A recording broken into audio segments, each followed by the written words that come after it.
I'm Mark Golub. Thank you for joining Shalom TV in our ongoing exclusive American television coverage of Israel in turmoil, as the state of Israel defends itself against a virtual hail of rocket attacks from Hamas terrorists in Gaza. We're preempting this edition of L'Chaim to be able to bring you this special program, and we have been doing so virtually every day. And it has been just wonderful to have your reaction to it, and I'm most appreciative of all the emails you've been sending us, and some have just been extraordinary. Thank you very much. You know, it's so easy to descend into ugly cliches of them and us, of forgetting how very complicated the Israeli-Arab conflict has been since the 1920s, before the establishment of the State of Israel, and how very complicated the situation is now in the Israeli-Palestinian conflict. In general, the constant Jewish and Israeli understanding of the conflict over Israel is that there are two peoples on the land of Eretz Yisrael, each with claims to the land. And the Jewish people have been willing to share the land in a peaceful way with the Arabs living on the land, with the Palestinians, since the very first partition plan was proposed by the British in 1938. Since then, the Jewish people as a community and those living in what was then called the Yishuv on the land of Palestine, the Jewish community has constantly, repeatedly said, we're prepared to share the land. We believe, by the way, it's all ours. And, you know, there's some in the Jewish community who claim it because of God. It's not what you ever hear here from me, but there are those who say it comes from God. It's a very dangerous argument, a slippery slope to begin, because for everyone who says, God gave it to me, there's somebody on the other side saying, oh, no, no, no, no.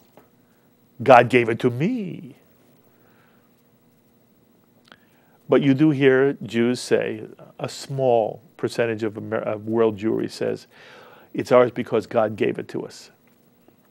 Most Jews say, this is our biblical, historic homeland. This is where not only we originated, there has been a Jewish presence in Eretz Yisrael from the time the children of Israel returned from Egyptian slavery to this very day. Jews have not always had sovereignty in the land, quite the contrary. The Jew has been subject to a series of brutal occupations where foreign nations have basically conquered the land, sometimes expelled the Jews, made the Jews' life very difficult. In 586 BCE, Babylonia conquered the land of Judah, destroyed the first temple, exiled the wealthy and the intelligentsia to Babylon. And within 50 years, Persia defeated Babylonia. And Persia said to the Jews in Babylonia, you're welcome to go back to your homeland. And many did. Many stayed in Babylonia as well, in Babylon, which is really where the diaspora emanates from. But the point is, there are Jews who argue this has been our birthplace and our homeland since Abraham, Isaac, Jacob walked this land, and then after the Exodus, the children of Israel returned to the land of Canaan to make it into Eretz Yisrael, the land of Israel, and the place where Jewish life thrived. And it's the wellspring, not only of the ancient Near East, but the Jewish people. So the Jew has always felt all the land is ours. All the land should be Eretz Yisrael, should be the state of Israel. But there's a reality, and the reality is that there are two peoples on this land, and that the most effective, the fair way to solve the problem is two share the land. The Jewish world has embraced that concept since it was first proposed in 1938 by the famous Peel White Paper produced by the British, who were in 1938 stewards of the land of Israel, which was then called Palestine, because they'd been given a mandate by the League of Nations. The Jew has always said, we will share the land. But as complicated as the Israeli-Palestinian conflict might be, there is nothing complicated in the current Hamas-Israeli conflict. Hamas-Israeli conflict. Nothing complicated at all. Hamas and other Islamic jihadist groups have been firing rockets into Israeli cities long before the 3 Israeli teens were kidnapped and murdered, and long before Israeli maniacs kidnapped and murdered a Palestinian teen. Hamas is committed to Israel's destruction, nothing less. And after hundreds and hundreds of rockets are fired at Israeli cities, there should be no moral voice on earth critical of Israel's decision to defend its citizens by using airstrikes to take out Hamas targets, especially Hamas launching sites. There is one simple, effective, and immediate way Hamas can stop Israeli airstrikes. Stop firing missiles into Israel. It's that simple. And there's no excuse, no rationale that can justify Hamas firing rockets at Israel. No matter what their perceived grievance is, the situation is complicated. But no matter what the grievance is, every nation, and certainly every Western nation, certainly the United States of America, should be condemning Hamas in no uncertain terms. There is no excuse for launching rockets at a sovereign nation, at cities inside a country. And people should be lauding Israel for its extraordinary restraint, its extraordinary efforts to minimize Palestinian civilian casualties. In war, there are always civilian casualties. Always. In World War II, we carpet-bombed Dresden. In Vietnam, we used napalm. In Afghanistan, civilians are tragically victims all the time. And no country, and not Israel, should ever have to apologize for civilian casualties. And Israel expresses its regret over Palestinian civilian casualties all the time, but it shouldn't have to apologize. No American Jew should be apologetic that in a defensive war, there are civilian casualties. There are Palestinian casualties. It is despicable. It is unconscionable that there are some in the Western media, in the American media, who belittle Israel, who are critical of Israel for engaging in an unfair fight with a weaker enemy. Where's the logic in that? Where's the morality in that? Israel is attacked and is then criticized because it happens to have better weaponry than its attacker? Where's the morality in criticizing a country for fighting a defensive war? It is immoral to suggest Israel is unfair because Israel has sirens and bomb shelters. Oh, and an app that alerts citizens of an incoming rocket meant on inflicting damage and death on Israeli citizens. Yeah, Israel created Red Alert, an app you can download on your phone. We showed it to you. An app you can. There are American Jews now who have this app on their phone. It links them to their family in Israel. And when an Israeli gets a message on their phone through this Red Alert, they know whether the rocket is headed for Ashdod, or Tel Aviv, or Jerusalem, or Herzliya, or wherever. Wouldn't you want that for every population? Under attack, they should have some way that I can look and I can know, is this headed towards me? Is it towards my children? Is it towards my friends in Ashdod? You're going to belittle Israel because Israeli genius created Red Alert? And that somehow there should be now sympathy for the Palestinian because they have none of the same technology. No one's happy that Palestinian children and men and women are dying. But it's not Israel's fault.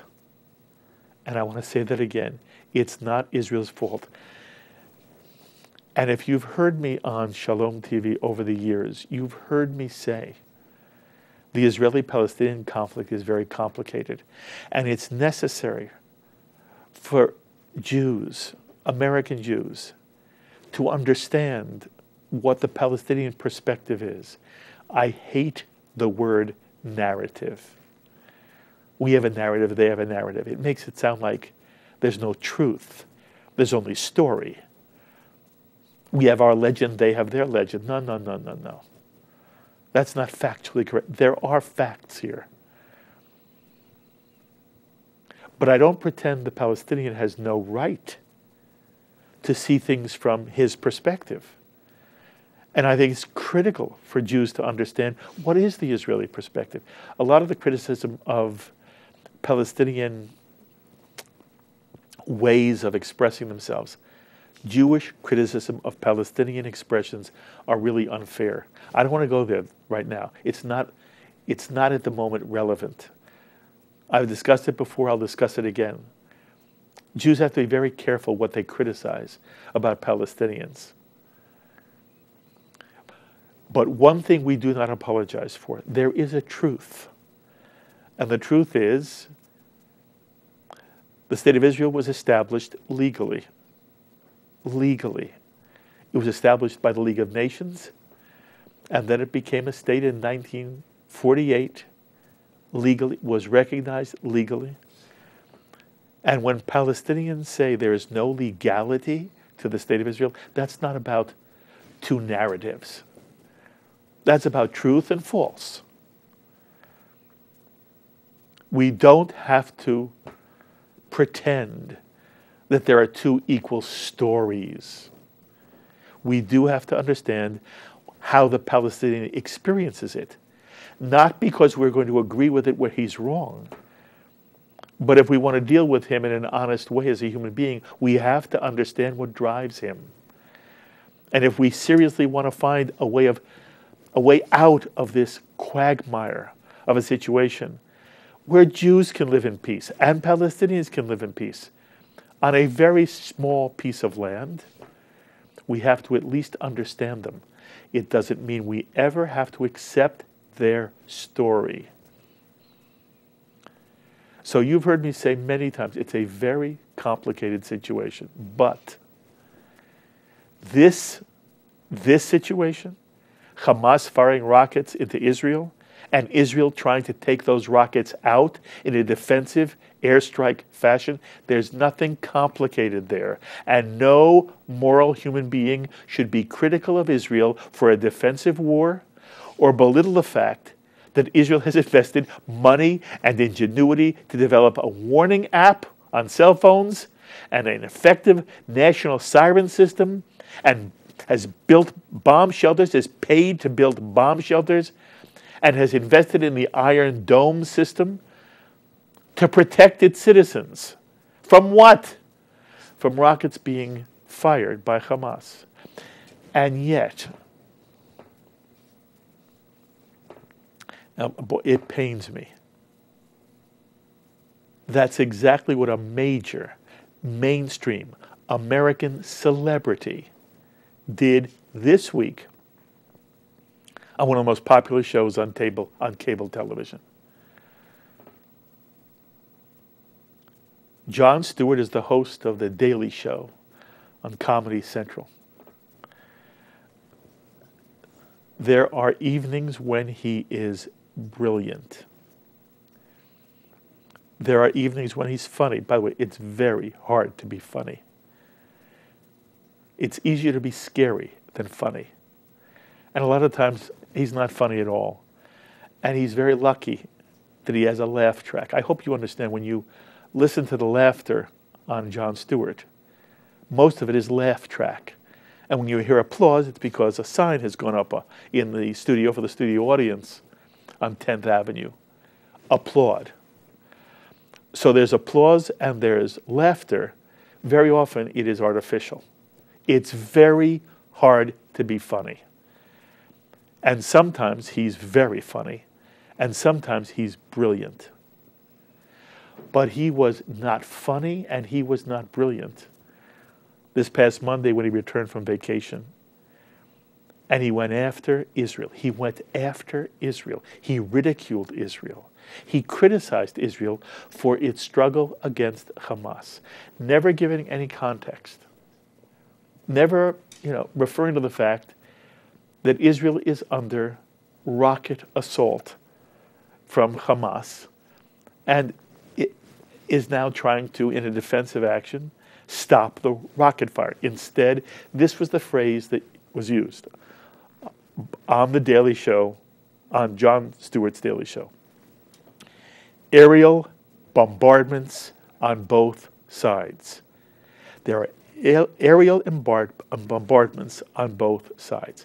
No. It's not aerial bombardments on both sides. You have rocket attacks attempting to take out, you have rocket attacks trying to inflict terror, damage, and death on Israeli cities, on Israeli populations, and you have a responsive, defensive attempt to take out the launch sites that are launching those rockets. That's not, there are aerial bombardments on both sides. And then Stewart thought it was appropriate to ridicule Israel's red alert. And by the way, it's very hard to tell a comedian where to draw the line. It rubs up against censorship. You have to be very careful. The problem, when does it cross the line? It crosses the line when it makes fun of somebody who's trying to protect his life and the life of his children.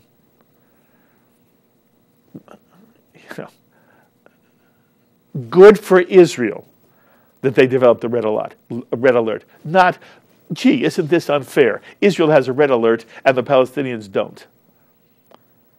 And then he ridiculed Israel's warning system.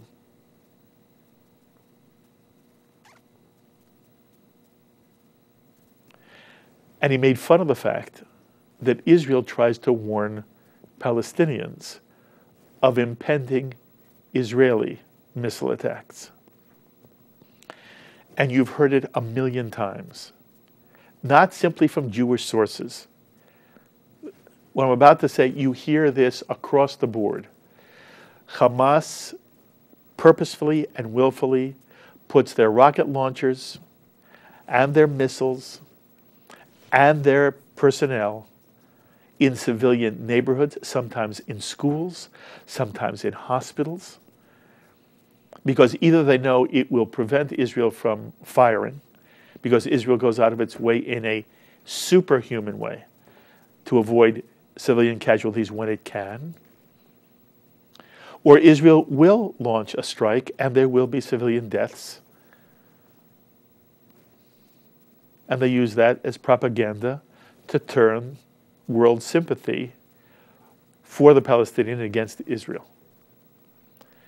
Now, we contacted Jon Stewart's show, The Daily Show, and we asked for permission to show a minute of his routine. We also invited someone from the show to be actually on Shalom TV. I don't know if everybody here remembers, when we first premiered Shalom TV, I should have had this ready to show you.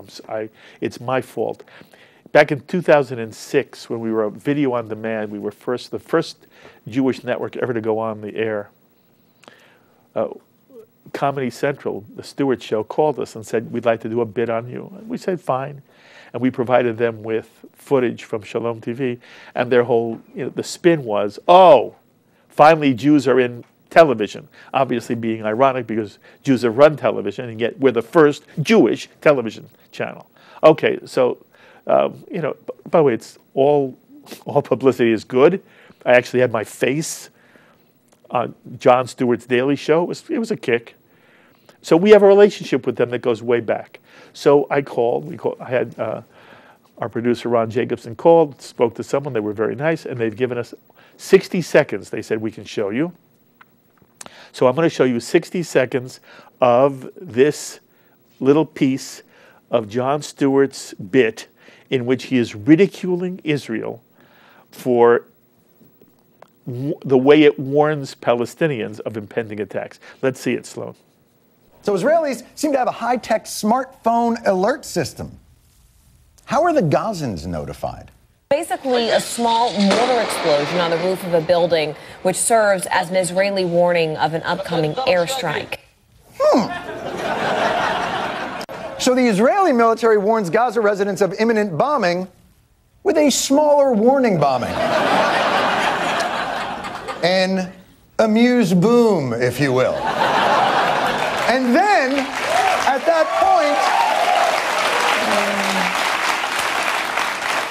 that point, what are Gazans supposed to do? The Israeli military telephoned the neighbor to warn them to evacuate, but they only had 3 minutes. Evacuate to where? Have you seen Gaza?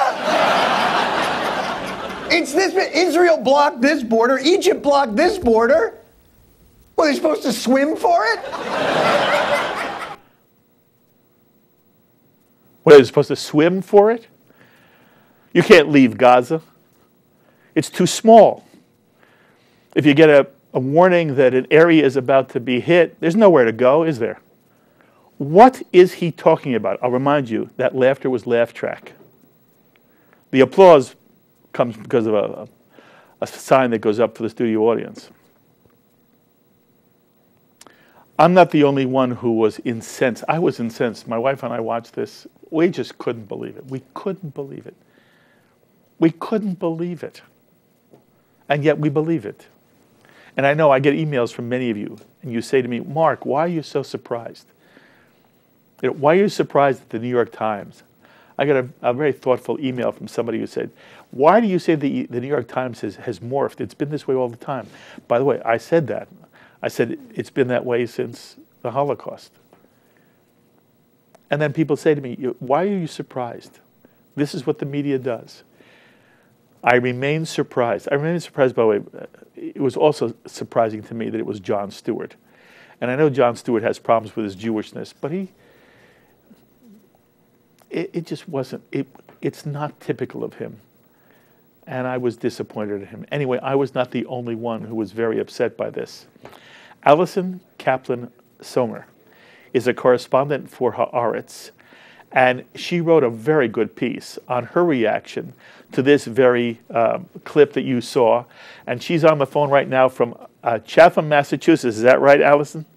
Yeah. I just happened to time my visit to the U.S. At a time that it's probably not the best for a journalist to be out of Israel when you're supposed to be covering events over there. So, okay, are you covering what's going on over there? I'm covering how people are reacting over here. Okay, you're with Haaretz, correct? Yes, I'm with Haaretz. And you're visiting America just at this point in time. Yes, exactly. And so did you actually see the Stewart bit live on television? Right, I did. I actually did because a good friend of mine named Dahlia Lithwick, who writes for Slate magazine, was the guest that night. I'm not a regular Jon Stewart viewer, but because Dahlia was on it, I happened to have it switched on, and I saw it. So what was your reaction? I assume you heard some of what I had to say. I want to hear what you had to say. Well, I mean, I put it more in perspective, and maybe I'm a little more inured to criticism of the media and journalists because I am one, and I also face criticism for what I do and how I put things. I saw Stewart's, satire, or his view of the satire in a pretty accurate portrayal of how it's being viewed here. I mean, he was talking in terms of the coverage here and how it looks on this side, and I didn't necessarily think he was speaking gospel about the actual situation. By the way, you wrote in your column that the aspect of his bit that bothered you, or you certainly did write about it, Allison, was where he had two correspondents up for a moment, and his point was, look at how the American media is presenting the Israeli side, look at how it is presenting the Palestinian side. Sloan, can we put a picture up that shows our audience the visual that Jon Stewart used on this show? Do we have it or not? Yes, there we have it. So on the left you have the correspondent from Tel Aviv, and on the right you have a correspondent from Gaza. Right, he said the Gaza correspondent looked like an extra from the Iraq movie The Hurt Locker, and the guy reporting from Tel Aviv looked like he was about to grab a drink and go to a Jimmy Buffett concert. Okay, and how do you read that commentary? What's it mean to you? What do you think he was trying to say? He was trying to say that it's a lot more dangerous to be in Gaza than it is to be in Tel Aviv right now. And if you want an unnuanced view of the situation, it's basically true. What you mean is, it is true, it's more dangerous to be in Gaza than in Israel. Exactly. In a purely, with no background, with no context, with no nuance, that's the situation. And he's portraying it that way. He wasn't trying to educate people as to the context or the nuance of the situation. He was showing the contrast, and he was making a joke about it. Okay. As he does with a lot of topics. So, I understand. Supposedly left-wing, right? Supposedly a liberal, and he makes fun constantly of President Obama's healthcare site, and the left in America gets really angry at him for it, too. So he basically twists the facts of almost any news story in order to be humorous, and in this case he was twisting the facts or being unnuanced about what's going on in Israel. Did it bother you at all? It bothered me. I guess it bothered me in terms of the what he was reflecting about how the average American perceives what's going on in Israel. That did bother me. The fact that he was picking up on it, I guess, bothered me less. That's how it looks from here. The frustration of the piece that I wrote for Haaretz, the headline of it was basically the only way that Israelis can improve their PR message in the United States would be to die in greater numbers. Mm-hmm. And when people look at the death toll, which is basically, in a baseball game kind of way, the way that conflicts are covered by the international media, they're looking at the death toll, and at the time, this was before the casualty that died yesterday as a result of rocket fire from Gaza, passed away yesterday and died before then. It looked like the score of the baseball game was, nearly 200 on the Gazan side and 0 on the Israeli side, and that's what they were looking at. And what conclusion do you want Americans to draw from that? What conclusion do I want them to draw from the show or from from the fact that you have a disproportionate number. Disproportionate is really not fair. You have many more Palestinians dying than you do Israelis. What's the therefore? therefore, in the mind of the person who isn't educated, who doesn't understand any of the detail or nuances going on, is that, you know, Israel is deliberately targeting civilians and deliberately trying to kill Palestinians. Basically, that Israelis are a lot better at killing their enemies than the Palestinians are. When the real story is that Israelis are a lot better at protecting their people than the Palestinians are. So I don't understand why you're not more upset. I guess I find it hard to, direct my anger at media outlets, at television comedians, than I do at the people who are actually shooting and killing. So that's not exactly where I direct my my anger or my outrage. If you want to direct the anger and the outrage at the media, it should be at the people who are doing the reports or portraying it in a way that's making Stewart take off on this. But you know, that's his job. His job is to make people laugh. His job isn't to educate people and to tell them about the facts. Yes, but what you're saying is he's distorting reality. He does it for a living. He distorts reality for a living. He's got a clear slant, a clear point of view, a clear bias, and he's got a mandate, as you said, which is very difficult to make people laugh. So I don't turn to Jon Stewart to give an accurate reflection of what's going on in the media. What's going on. Sorry. Yes. He actually does reflect accurately what's going on in the media, but not what's actually going on in the world. Okay. This may be, by the way, where were you born? The United States. Okay. So you're an American who made Aliyah? Yes. How long did you live in America before you made Aliyah? 28 years. Okay. So you know this whole scene very, very well. Right. But I don't pretend that, there is at the moment, almost no credible news source on American television. And I certainly agree with you that Jon Stewart's job is to make people laugh, and in the Will Rogers tradition, to use the news to find things that are humorous. I don't think he would ever say what you said about him. I don't think he ever thinks he's not telling the truth. What the insidious part of this is the following. At the moment, Israel is under very heavy public relations attack. And what Stewart's piece does is feed that. It feeds it because it's not his job to educate us, but it's inappropriate from my perspective, whether it's about Israel or someone else.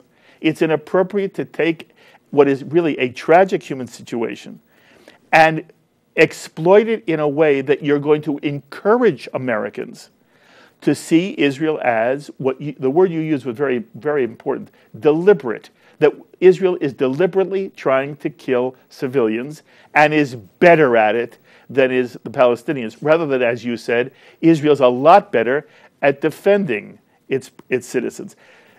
Jon Stewart's show had a message for America. And by the way, the message begins with, look at Israel with the red alert. Look that Israel has a way of their people are warned. Israel's way of warning people is to fire a practice bomb at them. What's your sense, by the way, of that part of the story? I mean, it is a fact that this is the way that one of the many ways, because he also reported. I hate to use the word reported in regard to Jon Stewart, but he also told his audience about the phone calls warning the neighbors, and he told them that yes, they have this warning bomb. It's true. It's a fact. They do warn with a small explosion because they want people to get out of that house because they don't want them to get killed. It's true. He was ridiculing it, but but it's not. He wasn't making it up. Okay, but do you ridicule it? Do I ridicule it? No. I've seen people disparage it, like, oh, great, that's a great way to warn people is to bomb them earlier. But no, I think I think any means necessary if you are trying to minimize civilian casualties, as Israel is, to try to minimize them, and that is one way that it's trying to minimize them. Okay, to give a non-lethal attack before you give a lethal one in order to get people away. Okay, and I don't think, Allison, that John's goal here was to say anything nice about Israel's attempt to warn people. In fact, it was followed by, they have 3 seconds, And John's point is, where are they to go? Are they to swim for it? As if you leave an area or a neighborhood or a building, it isn't significantly better for your health. And everything about it suggests that the warnings Israel give to the Palestinians in Gaza are meaningless. That's what the American audience takes away. There was just today 4 Gazan children were killed on a beach after they'd left their residence, for an open space where they're not presumably among in those targeted areas on the beach, and they were also killed. Okay, but why would you say that? What's the point? Are you saying therefore the warnings are meaningless?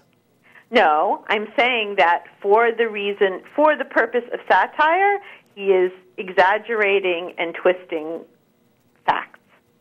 All right, but he's taking facts. He's not making things up. By the way, if you only tell part of the facts, although you're not making something up, it is still factually inaccurate. And that's one of the things you try. I agree that Jon Stewart is factually inaccurate, okay. But I think he's factually inaccurate about everything. That's basically my point. Okay, by the way, I don't think that's true. I watch him a lot. I do not think most of the time he makes fun, but the essence of what he says is factual. And I think he would be very offended. It's ironic in this conversation that you're more of a Jon Stewart fan than I am. So I guess maybe you have different expectations, maybe higher expectations I do. Than I do. I do. I think he can be brilliant, insightful. I think in this case he was, by the way, anti-Israel and anti-Semitic. Mm-hmm. You don't think so? That he was anti-Israel and anti-Semitic? More than he's anti whatever he happens to be making fun of at that given moment? Do you think, wait a minute, just a minute, just Allison, you think he's anti-African American? You think what you seem to say is there's no difference between going after Israel in this situation than it is any time he goes after President Obama for Obamacare. If he ridicules the ineffectiveness of the Obama healthcare site, is he anti-Obama? I'm asking you whether you think he's this was motivated because, in essence, he's very happy to, in some way, slam Israel. That he's happy to slam Israel? Happy. I don't know. I don't know the guy, so I can't tell whether or not he's happy. Okay. He sees a disproportionate conflict, and he is ridiculing the disproportionality of the conflict. Okay, does that bother you in any way? Yes, as an Israeli, it definitely bothers me. Well, isn't it? It definitely bothers me. It definitely bothers me how difficult it is to accurately convey the circumstances of the situation, to a public that's used to getting everything in very simplistic terms and very simplistic sound bites, because it's a complicated, not simple situation. You're absolutely right. You're absolutely right. That's what upsets me, and that's what frustrates me. Am I personally aiming this sort of frustration at Jon Stewart? The answer is no. By the way, just you want a trivial point of fact, and I believe it was 2007. The writing staff of the Daily Show, of Jon Stewart's show, was brought by AIPAC to Israel, and they underwent, they learned all about it and were educated in the realities of what goes on in Israel. I just thought that was a fun fact. It is a fun fact. You're a fun person, Allison. By the way, when you are back in Israel, I hope you let us call you and get insight from you when you're there. Oh, I am not sure whether we do or do not disagree. My own feeling is that there is a general move in the American media right now, which, because there are more Palestinians dying, and we now have one Israeli death from a Hamas rocket, because there are more deaths to report, that at the moment, the fact that Israel was sucked into a defensive action that will absolutely cause civilians to die, but it could be stopped any moment Hamas wanted it to stop. That ultimately the story is not being told, not only is it not being told in the correct way, it's being told, all Stewart did was emphasize the way this story is being told in the general American media. I think it's hideous. I think it's inappropriate. I think it's immoral. Well, exactly. I guess that's the difference between you and me is I'm much more critical of the way it's being portrayed in the media, and, Stewart is taking off on that, and I don't necessarily think it's Stewart's job to correct the American media. It's not so about maybe but he's flagging something that people it's should be paying attention to. It's not appropriate to add to it. He didn't have to add. He added. And but there are some people, Allison, they wouldn't even know what Haaretz is. They've never seen Shalom TV. They don't read anything. They watch one thing, and it's the Daily Show. Every piece of information they get is from that's something to be worried about, right? Damn right. That's right.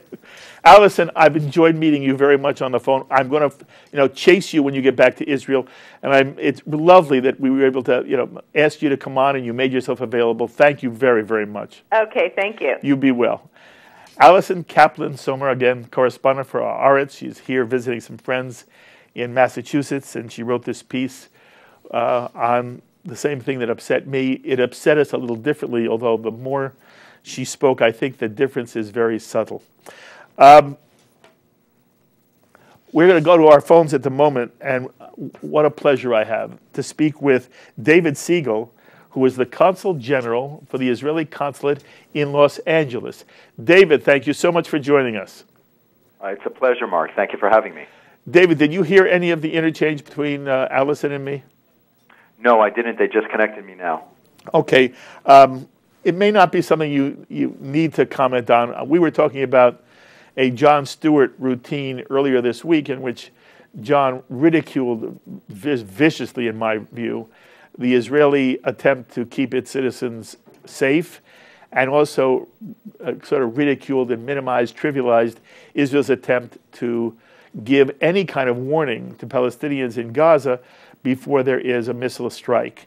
And for me, I felt both things added, or do add, to a serious problem I see growing in the American media, where the context of the interchange now, the conflict between Hamas and Israel has been totally lost. The notion that Israel is in a defensive action, totally lost. And it's only about how many people die in Gaza. And we have one Israeli casualty death in Israel, and therefore Israel is the bad guy. You may or may not want to talk about the Stewart show, but in general, I'd love to know from your view in Los Angeles, what do you see, how do you see the media handling the issue? And in general, David, as you walk through the streets, as you talk to Jews, as you talk to non-Jews, and you're talking to non-Jewish leaders all the time, what's your sense of their reaction to this very, very complicated and unfortunate situation in the Middle East? Well, you're touching at the heart of the issue, and this is exactly it. I think the good news is that Americans, both in polling and through what we see in Congress and certainly in the administration and public statements and private meetings, everyone understands what is going on. Everyone understands what's at stake, what it means for a democracy to deal with a situation in which 80% of its population is under fire. I mean, let's remember, we have not been in this kind of a crisis since 1948.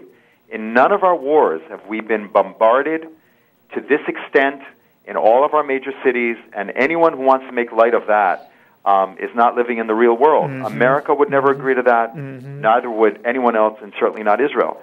So we need to understand that, but on the other hand, we also need to understand that Hamas has its own tactics, and they're very brazen and open about it. It's not news to the world that they've made it their business to hide behind their civilians, to put their civilians in the front lines and to hide behind them both with their equipment and with their infrastructure, and to actually fire at Israel from civilian areas, which is a double war crime. Everyone understands that.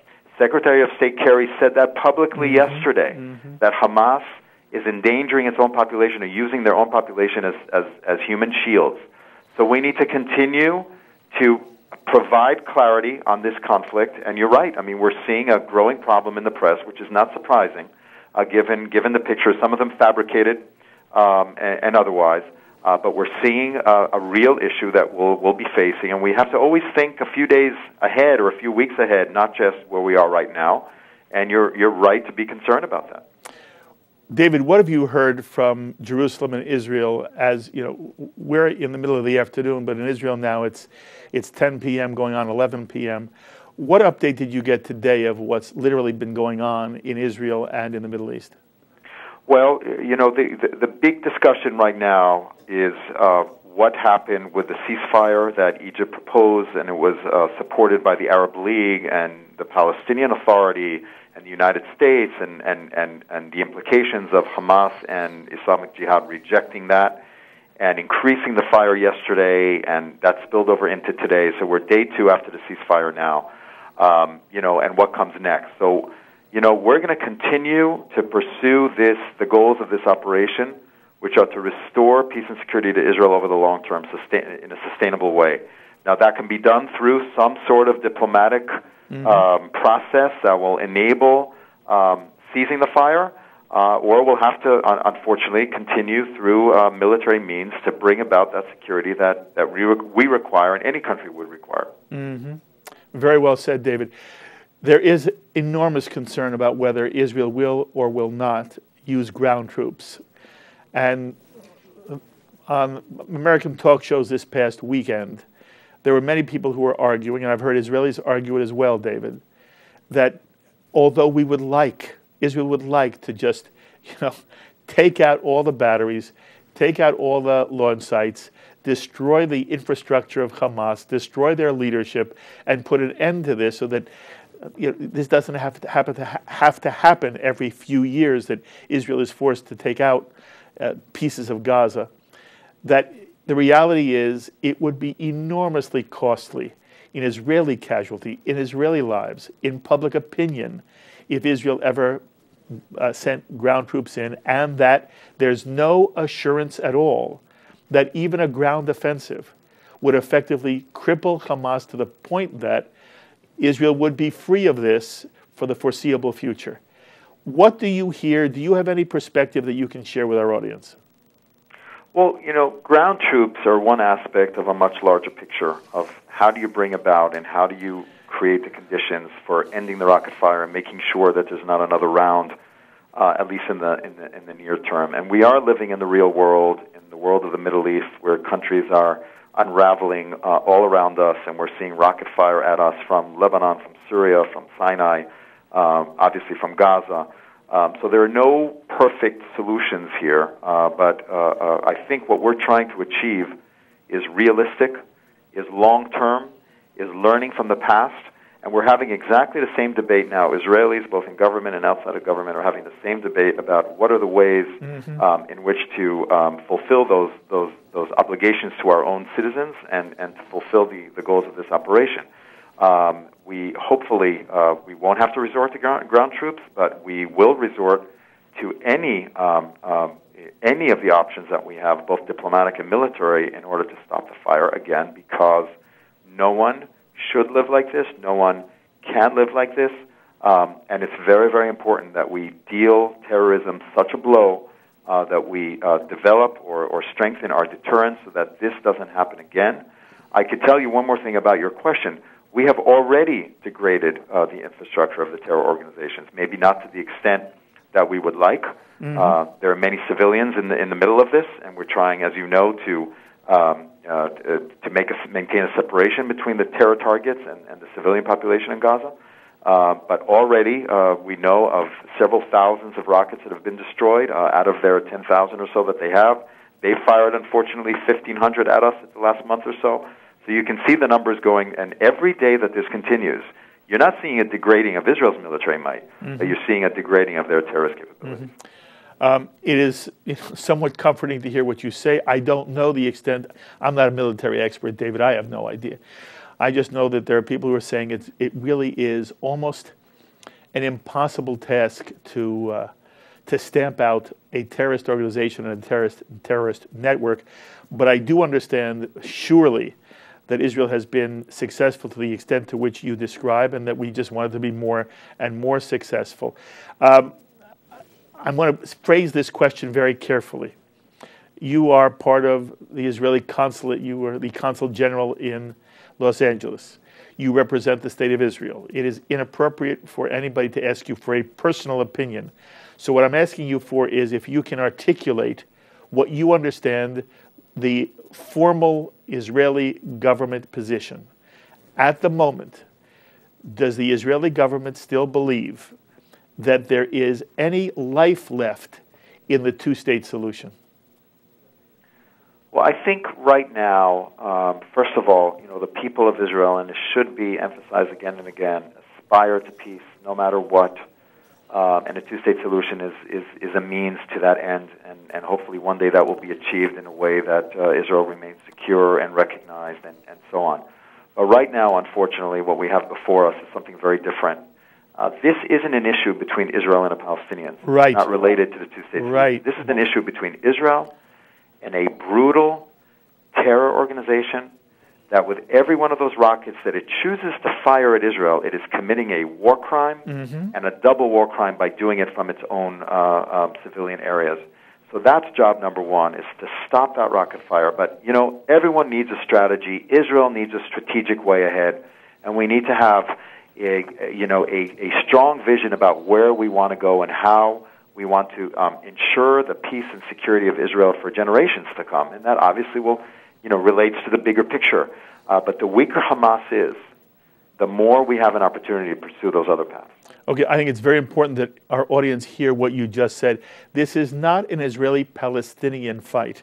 This is with Hamas, and Hamas is a virulent terrorist organization. And when the American media describes Hamas, they should use the word terrorist to describe them, and only terrorists to describe them. They shouldn't use the word militants or combatants. These are not militants and combatants. These are terrorists. And I'm very appreciative that you made that distinction. That does not go to my question, though. If this conflict could be set aside, at the moment, does Israel feel there is a partner in Mahmoud Abbas and the Palestinian Authority and Fatah with which there's a possibility to reach some kind of compromise on a two-state solution? Well, it's very much up to them to answer this question, because we did treat them as a partner. We spent 9 months investing much time and effort in those negotiations that were led by the administration. Abbas made the decision to join, to invite the terror organization, unreformed, doesn't recognize Israel's right to exist, calls for Israel's destruction, kidnaps teenagers, fires missiles, digs tunnels under Israel, attacks our troops, attacks our civilians. They made the decision to join in government with them, and thereby giving them legitimacy, or attempting to give them legitimacy as a governing power. So they will have to, the ball is really in their court. They will have to make a decision about whether they're returning to the peace table with us, or forcing Hamas through some sort of change that we don't foresee. But being in a situation where you have the Palestinian Authority and an unreformed terror organization sitting there, stating that they're not going to give up their arms, they're going to continue firing at Israel at will, and so on, is something that we can't accept. So the answer to the question about whether we have a partner to peace or not is really something that they will have to answer, and they will have to answer very soon after this operation is over.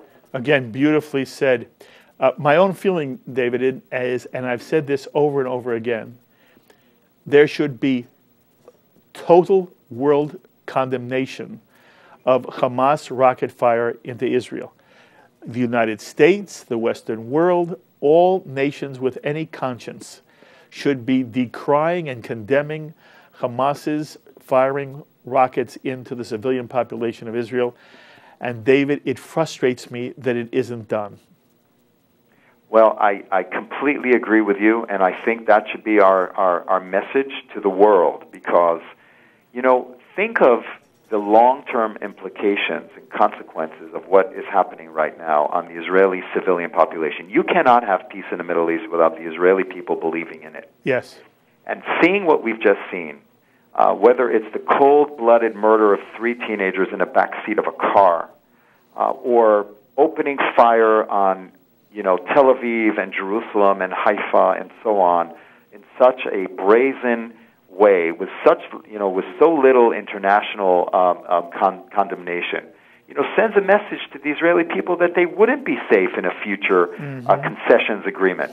So in order to, strengthen the other message, that peace is something that is achievable and that Israel should support, there should be exactly what you're saying, worldwide condemnation of terror tactics, of violence against civilians, and worldwide support for Israel's attempt to defend itself.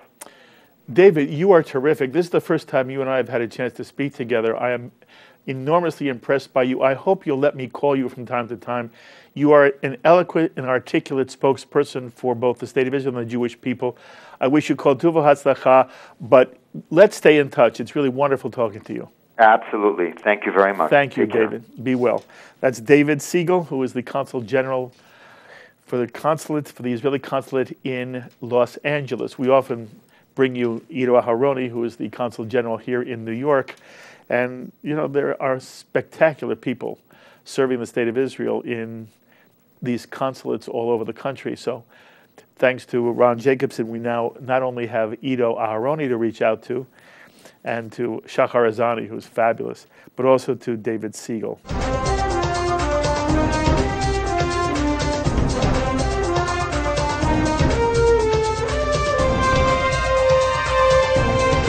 Right now we're going to go to Jerusalem and welcome in once again Haviv Rettig Gur, who is a political correspondent for the Times of Israel.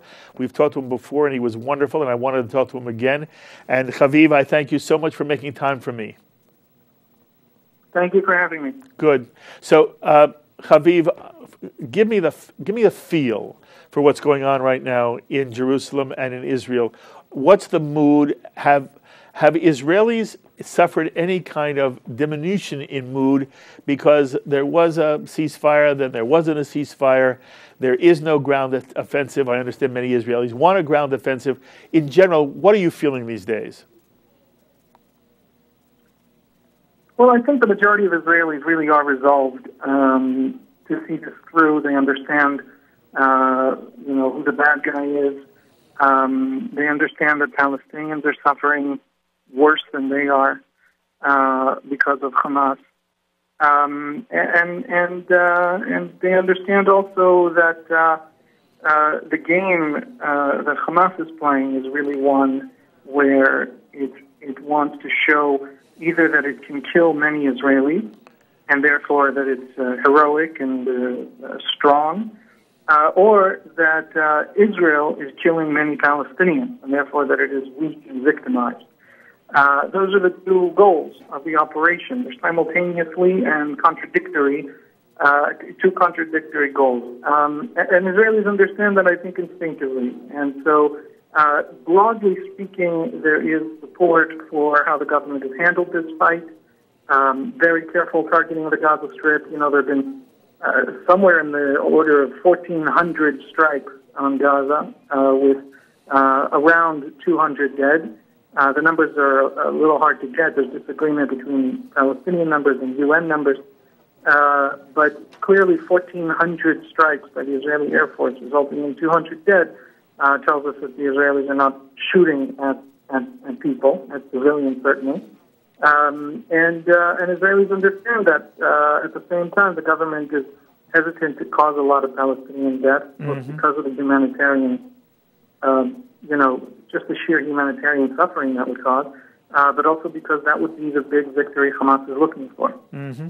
Having said that, there is growing frustration, especially on the right, that this problem isn't being solved, and calls to launch that ground incursion into Gaza. So I think there's a sense of resilience accompanied by a growing sense on the right, but also in the center and even on the left. We're hearing these voices that Israel needs to finish the job. Haviv, we've just gotten breaking news that the United Nations has put forth a humanitarian ceasefire, which Israel has accepted. Do you expect Hamas to accept it? Well, I don't. And I'll say another thing. Israel's acceptance of this ceasefire is conditional. Israel said that it accepts the ceasefire on humanitarian grounds tomorrow in about 10 hours. Yes. But that if there's Hamas fire, it will retaliate. This is not yesterday's ceasefire where Israel stopped shooting for a few hours and only after 50 rockets came did it end the ceasefire. But I don't expect Hamas to agree to it. Hamas has already stated 100 times and in public and rejected other ceasefires, saying that it has a certain set of demands, including a huge amount of money and opening of trade and borders and paying tens of thousands of salaries to its clerks and its fighters by the international community. Hamas's demands are ridiculous. The Arab world won't agree to them, never mind Israel. So I don't expect this to mean much, except that Israel will probably, even if Hamas is shooting, lower the rate of fire just so that some humanitarian help can get to some of the worst-hit parts of Gaza. Mm-hmm. Is it safe for me to assume there has been no troop movement yet, any significant troop movement into Gaza in terms of ground forces? Well, we know there's been commando forces in Gaza. Yes. We know there have been very elite, very small units operating in Gaza, helping with the usual stuff that is public knowledge, Air Force targeting, and things like that. What we have not seen is the entrance of sort of standing orders of battle of infantry that can start going through Palestinian cities house by house. I can tell you that Prime Minister Benjamin Netanyahu has an 8-year record as Prime Minister of rejecting that kind of fighting. He hates it. He thinks he can never predict the outcome. He thinks that the cost is usually higher than the benefit. So we're seeing all the forces Israel needs in order to do that are lined up on the Gaza border, 50,000 fighting men, tanks, hundreds of tanks, all of the Air Force and naval envelope that they'll need. But we have also seen the Prime Minister repeatedly reject and have a long record of rejecting that as a viable strategy. So that's the answer. The answer is, we're still watching to see if that's the direction Israel takes. Israel doesn't want to take that direction. Do you feel at the moment that the Israeli public is still supportive of Netanyahu? It's interesting to me, Haviv, that it seems that the Israeli public is more to the right than Netanyahu is. Right. Well, on this issue, of war, Netanyahu is an economist who believes in planning, and war is by definition the opposite of that. Mm-hmm. And he doesn't like it, and he also doesn't think that over the long term you win that way. Certainly, when you're not willing to cause massive humanitarian disasters, you can't fight these kinds of wars that way. I believe that he believes. He has not explicitly said these things, but again, he is a 3-term prime minister with a long record of making these sorts of decisions. So as to the Israeli public, it's kind of like asking what the American voter wants. Mm-hmm.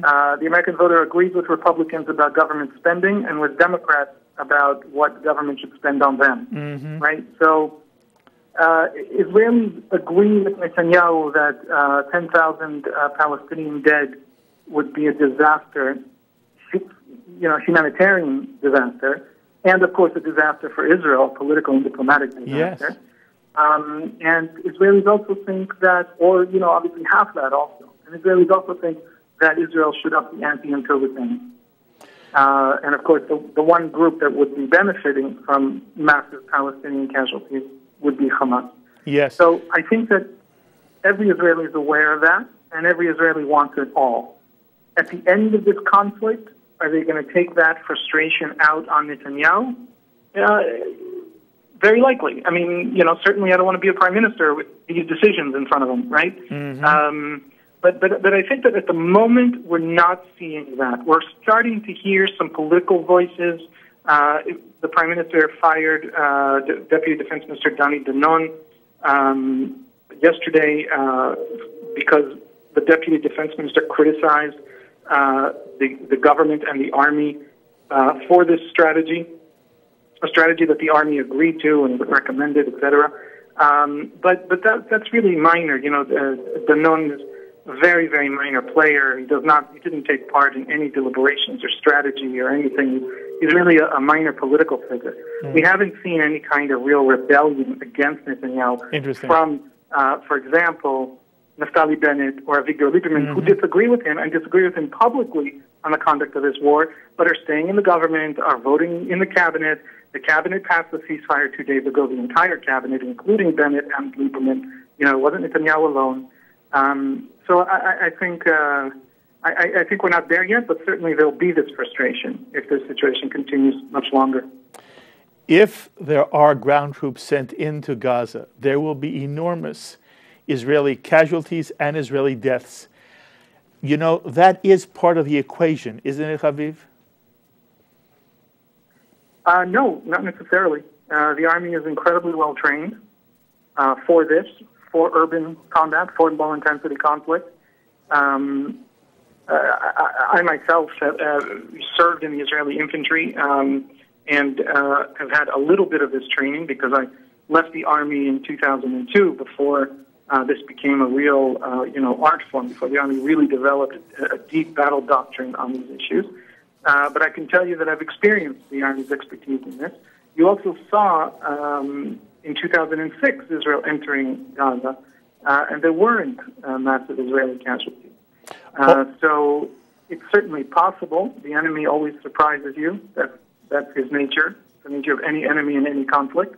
But I would bet that the army knows how to do this without a lot of casualties on its side.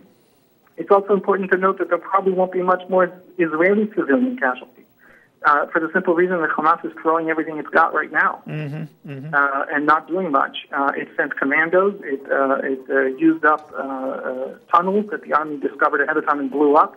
It sent a drone that was essentially a metal version of a paper airplane. It had no guidance. It had no warhead. But it managed to get a drone in the air, right? How many Palestinian kids don't have proper schooling because of the money invested in a drone program for Gaza? But it's done everything it can. It's gone into its supplies of medium-range and long-range rockets, and it's all failing. So it's not clear that Hamas can escalate. Okay, Haviv, you have to forgive me. We're being grabbed by the clock. It is wonderful to talk to you. And again, I told you that we were going to chase you. We're going to continue to chase you. I want to follow this up more. We just don't have time to do it now. But I appreciate the insight very, very much. Most of all, I want you, your family, and your friends to be well. And we'll talk to you again soon. Thank you so much. Thanks you be well. Thank you. Haviv Rettig Gur, who again is the political correspondent for Times of Israel. I'm sorry we had some trouble with your phone calls. We'll try to correct that for next time. But I thank you for being part of this extraordinary community. My thanks also to Sloan Copeland and to Serge Goldberg and to Dara Golub, to Carol Lilienthal, Ron Jacobson, Jan Weiss for helping to produce this program. In Master Control, Mark Baker and Corey Sivikoff. Thank you all. We'll be back.